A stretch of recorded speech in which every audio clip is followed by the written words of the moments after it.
Salt. A headline that just came out of the American Heart Association meeting in New Orleans blared out, "Eating too much salt led to nearly 2.3 million heart-related deaths worldwide in 2010. Now, is that true, or did the American Heart Association try to deceive us all? In fact, this study did not measure any actual cardiovascular deaths related to salt intake at all.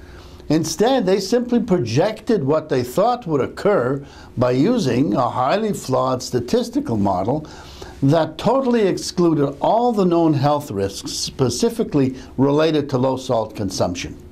The fact that the authors of this study and the American Heart Association chose to represent this slipshod modeling exercise as actual evidence of heart-related deaths reveals an agenda that is far more rooted in sensationalist politics than in science.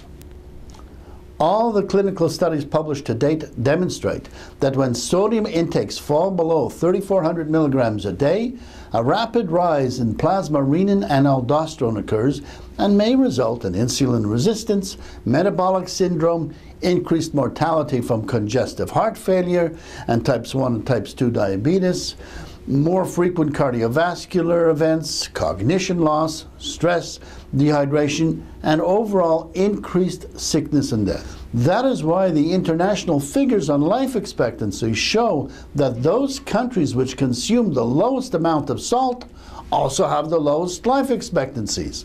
And on the contrary, the highest salt diets, including the Mediterranean and the Japanese diets, are considered to be the most heart healthy. Where on this longevity curve would you want to be? Don't be deceived. This latest statistical study is not rooted in reality, but is based on the small potential reductions in blood pressure that may be experienced by some individuals if they cut out 3/4 of their salt, a challenge that has repeatedly been shown to be impossible everywhere in the world. And even more offensive, the authors deliberately ignored the far more significant health consequences that would accompany such salt reductions, a tactic that is no different than gambling with loaded dice.